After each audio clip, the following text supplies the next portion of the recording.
you and many. I don't even know why I bother having that damn coat.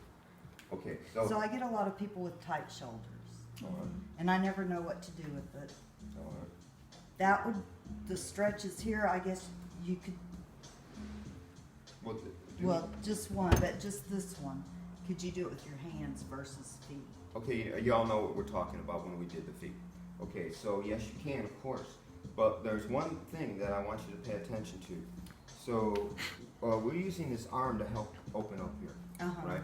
So when you pressure, you should pressure here, not down here. Okay. Because it takes advantage of the lever. You know, the farther you are on here, the more you have. So, and also have a nice bend in the elbow. So now push here, and he's going to feel a little bit more here. But am I holding down at the hip? You don't have to. So you can concentrate on just opening this up and using your hand. And a little anatomical knowledge. So you want to know in this particular thing that you're stretching the lat, right? Because that's what makes up the back of the armpit. So this motion, and the latissimus can also help impede range of motion, right? So you want to stretch that out. But also too, we're going to be addressing the serratus anterior, okay, which it has common attachment just distal to the inferior angle of the scapula, and we're going to be stretching that out. But also, so you can feel for the physical structure of the scapula. And here's the inferior angle. So right off the inferior angle is where the tendon of the look at that, where the serratus is. So this is what you want to do. You want to loosen the muscle with the broader portion of your foot, and then you can be a little bit more specific with the heel right into the tendon. Look away if it's too painful. Okay, so this is the thing. This is the physical and energetic anatomy of it all, right? So this physical part. So know your anatomy as far as that goes. So you help this. You're stretching here, you're stretching here, and the other muscle is the teres, right? So remember the teres muscle, when you're following up the axillary fold here, and you continue up until just underneath the acromion, and that's where the teres is. And the teres has a nice attachment to the humerus. So when it gets short, or if it gets imbalanced and rolls a little bit, it really impedes the natural motion of the shoulder girdle. And also, like I said, a lot of times chronic pain in teres represents in a pain pattern that's here on the side of the arm, where it almost feels like it's right down to the bone. And you can twang on that thing all you want, but it's not going to relieve what's causing it. And this representation is from tight teres. So that one you can easily do. So if you're using your leverage this way, so because you're on the table, you can ski-daddle over here a little bit more and come and this way, where you can use your body weight this way, if you like. Right?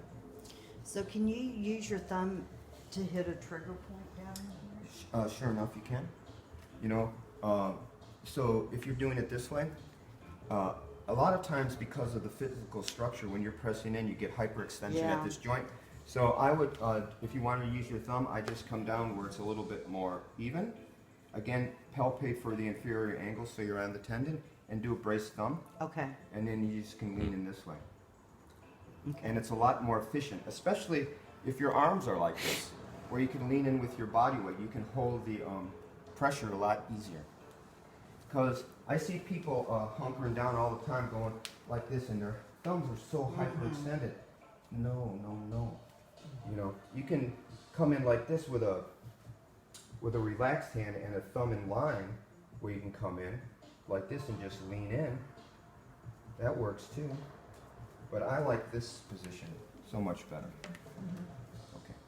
And that also can go for the teres Yeah, that's what I too. was. Right, you can come in like this if you want. And you want to check to see where the teres is. So if you bring the arm this way, this is the axillary fold. You come up until you barely can't come up no more. And there it is right there. Right? Come home. Go that way. You feel the contour of the muscle.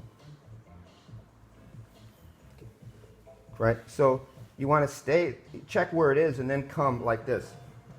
So, Okay. so you know where it is. Uh-huh. A lot of times when you move the body, or when you move the body, you get out of sorts.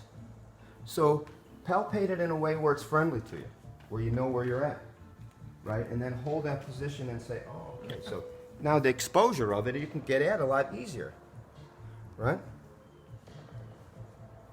Little anatomical knowledge, awesome. So, all right.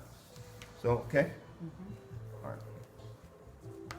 So that's that one. What else? Anything?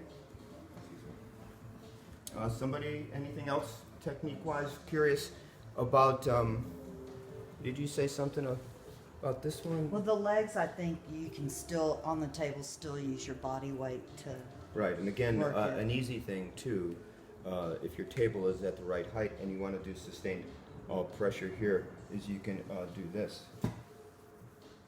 oh. Set.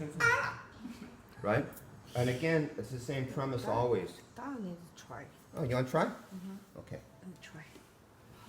And then that really loose softens up that muscle, huh? Versus laying it down on the Oh, table. okay, here, let's help. Just first look how she is. Yes? So now let's make some suggestions. Okay, now you stay there. I think this leg may be better. Ah, very good. Now, and then you just want to turn this way. Here, turn more this way. Now, you could use forearm. Oh, Easy though. Not just a straight down, no twine down. Just straight down okay. This for leg. compression. But let your weight sink in. Is it okay, Clayton? So, because now her body's not in rotation, right? It's going forward, so she can use her body weight easier. Okay. So that's okay. Just like. Yeah, exactly. Now you're now professional. The second time, even better. And I would say a little more breath, like lean in and let the pressure stay a little longer. Like, you know, and let your weight sink in. Better. Okay. Okay. This is That's kind Blue Water Spa, by the way. This is kind of off topic, but do you notice that their breath's sinking with yours as you're working through it? Sometimes, sure enough, and depending on if the pressure is heavy enough, that helps, but not all the time. Excuse me. And sometimes I work with their breath, and sometimes I don't. So that's just the truth of it. I mean, you know, that happens sometimes. I'm not constantly working with their breath. So, okay. Anything else, technique-wise? All good. Oh, you know that compression about the legs. And when we're sitting on the leg, you know, obviously it's you can do it. Okay. If the table's on the right height, pressure's okay. But, you know, if that's, you can just do this, yes. This is maybe easy. Yes. Like this. Exactly, with your arms extended. Like this. Oh, not one arm. You're showing off now. You're talking the cell phone. No. The back is feel good. Then you feel just like this. Your back feel different. Okay. I believe you on that one. Is it? I have tendency just to. You look better when you do it. Okay, stop. Okay.